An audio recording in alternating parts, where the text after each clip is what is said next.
Hi dears, എന്തൊക്കെ എല്ലാവരുടെയും വിശേഷം? എല്ലാവരും സുഖമായിരിക്കുന്നോ? അപ്പം മുത്തുമണികളെ ഞാനിന്ന് ഷെയർ ചെയ്യുന്നത് ഒരു കിഡ്ലൻ ടേസ്റ്റുള്ള സ്നാക്ക് റെസിപ്പിയാണ് കേട്ടോ.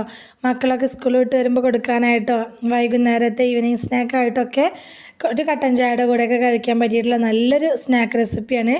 മധുര പലഹാരങ്ങളൊക്കെ ഇഷ്ടപ്പെടുന്നവർക്ക് തീർച്ചയായിട്ടും ഇഷ്ടമാവും കേട്ടോ. അതിന് അടിപൊളി ഫില്ലിംഗ് ആണ്. അപ്പോൾ നമുക്ക് വീഡിയോയിലേക്ക് പോവാം. വീഡിയോയിലേക്ക് പോകുന്നതിന് മുമ്പ് വീഡിയോ എല്ലാവരും ഒന്ന് സ്കിപ്പ് ചെയ്യാതെ മുഴുവനായിട്ട് കാണാൻ ശ്രമിക്കണേ. കണ്ടുകൊണ്ടിരിക്കുന്ന സമയത്ത് ഇഷ്ടമാണെന്നുണ്ടെങ്കിൽ മറക്കാതെ ലൈക്ക് ബട്ടൺ ഒന്ന് പ്രസ് ചെയ്ത് വെക്കണം കേട്ടോ. നമുക്കിത് എങ്ങനെ ഉണ്ടാക്കുന്നത് നോക്കിയാലോ. അതിനായിട്ട് ഞാൻ സ്റ്റൗവിൻ്റെ മുകളിലേക്ക് ഒരു പാൻ വെച്ച് കൊടുത്തിട്ടുണ്ട്. അതിലേക്ക് വെളിച്ചെണ്ണയാണ് ഒഴിച്ചു കൊടുത്തിട്ടുള്ളത്. പകരം നെയ്യ് ഉപയോഗിക്കുക കേട്ടോ. നെയ്യിൽ ചെയ്യുമ്പോൾ നല്ല ടേസ്റ്റാണ്. അപ്പോൾ ഉമ്മക്ക് നെയ്യിൻ്റെ ടേസ്റ്റ് വലിയ ഇഷ്ടമല്ല. അതുകൊണ്ടാണ് ഞാനിപ്പോൾ ഉമ്മ കഴിക്കുന്ന തോന്നുന്ന സ്നാക്സൊക്കെ ഉണ്ടാക്കുന്ന സമയത്ത് ഞാൻ നെയ്യ് ഒഴിവാക്കിയിട്ട് വെളിച്ചെണ്ണയിലാണ് ചെയ്തെടുക്കാറുള്ളത് കേട്ടോ. എണ്ണ ഒന്ന് ചൂടായി വന്ന സമയത്ത് നട്ട്സായിട്ട് ഞാൻ കടലയാണ് ചേർത്ത് കൊടുത്തത്. അതൊന്ന് മൂത്ത് വരുന്ന സമയത്ത് ഒരു 2 മീഡിയം സൈസിലുള്ള ക്യാരറ്റ് ഗ്രേറ്റ് ചെയ്തതാണ് ഇതിലേക്ക് ചേർത്ത് കൊടുക്കുന്നത്. ഇനി ഈ ക്യാരറ്റ് ഒന്ന് നന്നായിട്ടൊന്ന് വെന്ത് വരുന്നത് വരെ നമുക്ക് ഈ എണ്ണയിലിട്ടിട്ടൊന്ന് വഴറ്റിയെടുക്കാം. നെയ്യാണെങ്കിൽ നെയ്യിലിട്ടൊന്ന് വഴറ്റിയെടുക്കുക. അപ്പോൾ നട്ട്സായിട്ട് കടല തന്നെ വേണമെന്ന് ഒരു നിർബന്ധമില്ല. ഇപ്പം നട്ട്സായിട്ട് എൻ്റെ കയ്യിൽ കടല ഉണ്ടായിരുന്നുള്ളൂ, അതുകൊണ്ടാണ് ഞാൻ കടല ചേർത്ത് കൊടുത്തത് കേട്ടോ. നട്ട്സായിട്ട് എന്തെങ്കിലും ഒന്ന് ചേർത്ത് കൊടുക്കുമ്പോൾ അതിങ്ങനെ ഇടയിൽ കടിക്കാൻ കിട്ടുമ്പോൾ നല്ല ടേസ്റ്റാണ്.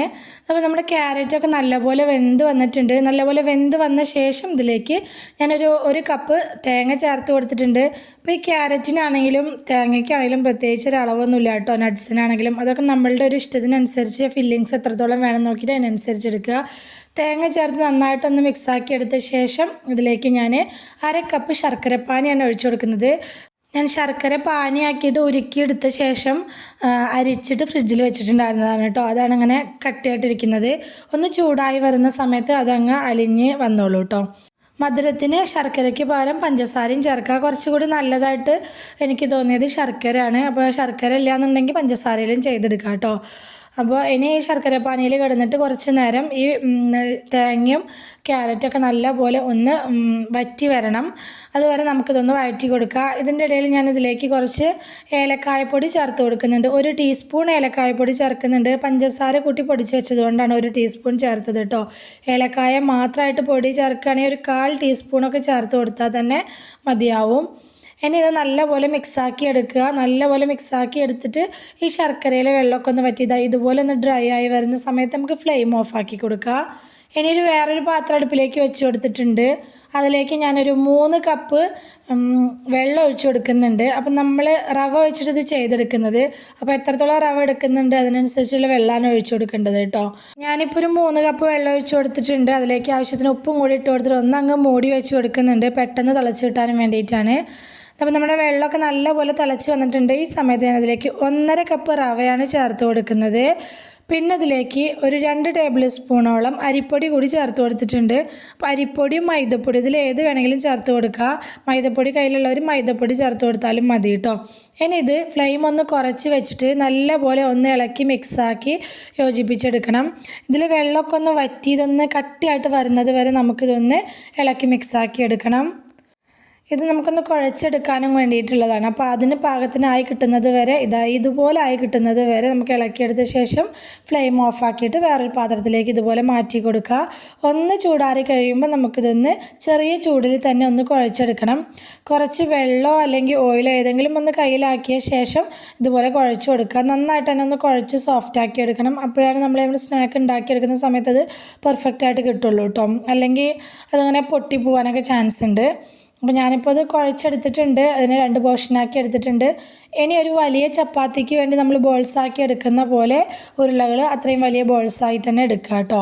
അപ്പോൾ ഇനി നിങ്ങൾക്ക് കുഞ്ഞു കുഞ്ഞു സ്നാക്ക് മതി എന്നുണ്ടെങ്കിൽ ചെറിയ ബോൾസാക്കിയിട്ട് എടുത്താലും മതി. പക്ഷേ ഞാനിപ്പോൾ അത്യാവശ്യം വലുപ്പമുള്ള സ്നാക്കായിട്ടാണ് എടുത്തിട്ടുള്ളത്. മുഴുവനായിട്ടും ബോൾസാക്കി എടുത്ത ശേഷം ഇനി നമുക്ക് കയ്യിൽ കുറച്ച് ഓയിലാക്കി കൊടുക്കുക. എന്നിട്ട് ഓരോ ബോൾസ് എടുത്തിട്ട് ഇതുപോലെ അമർത്തിയിട്ട് കൈ വെച്ച് ഇങ്ങനെ പ്രസ് ചെയ്തിട്ട് നമ്മൾ അടയൊക്കെ ഉണ്ടാക്കാൻ വേണ്ടി ചെയ്യില്ല, അതുപോലെ ചെയ്തെടുക്കുക കേട്ടോ. ഒന്ന് പരത്തിയെടുക്കുക. നമ്മൾ മാവ് നല്ലപോലെ റവയുടെ മാവ് നല്ലപോലെ കുഴച്ചതുകൊണ്ട് തന്നെ നല്ല സോഫ്റ്റായിട്ടുള്ളത്.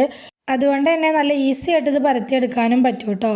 പരത്തിയെടുക്കൽ കഴിഞ്ഞിട്ടുണ്ടെങ്കിൽ നമ്മുടെ ഫില്ലിങ്സ് ഇതുപോലെ വെച്ച് കൊടുക്കുക. എത്രത്തോളം അതിൻ്റെ ഉള്ളിൽ ഫില്ലിങ്സ് വെക്കാൻ പറ്റുമോ നോക്കിയിട്ട് നല്ല ഫില്ലിങ്സ് ഉണ്ടെങ്കിലാണ് ഇത് കഴിക്കുന്ന സമയത്ത് ടേസ്റ്റ് ഉണ്ടാവും. അപ്പോൾ അത്യാവശ്യം ഫില്ലിങ് വെച്ച് കൊടുക്കുക. എന്നിട്ട് ഇതുപോലെ ഒന്ന് ക്ലോസ് ചെയ്ത് കൊടുത്തിട്ട് നമുക്ക് ഇഷ്ടമുള്ള ഷേപ്പിലാക്കി എടുക്കുക. ഞാനിപ്പോൾ ഒരു നീളന ഉള്ളൊരു ഷേപ്പിലാണ് ആക്കി എടുത്തിട്ടുള്ളത്. നിങ്ങൾക്ക് വേണമെങ്കിൽ ബോൾസ് ആക്കിയിട്ട് എടുക്കുക. അതല്ലാന്നുണ്ടെങ്കിൽ കുറച്ച് പരന്ന ടൈപ്പിൽ കട്ട്ലറ്റിൻ്റെ ഒക്കെ ഷേപ്പിൽ അങ്ങനെ വേണമെങ്കിലും ചെയ്തെടുക്കുക. ഞാനിതപ്പോൾ ഈ ഒരു ഷേപ്പിലാണ് ചെയ്തെടുത്തിട്ടുള്ളത്. ഏകദേശം ഒരു ഉന്നക്കായുടെ ഒക്കെ ഷേപ്പ്, ആ ഒരു ഷേപ്പിൽ ചെയ്തെടുത്തിട്ടുണ്ട്.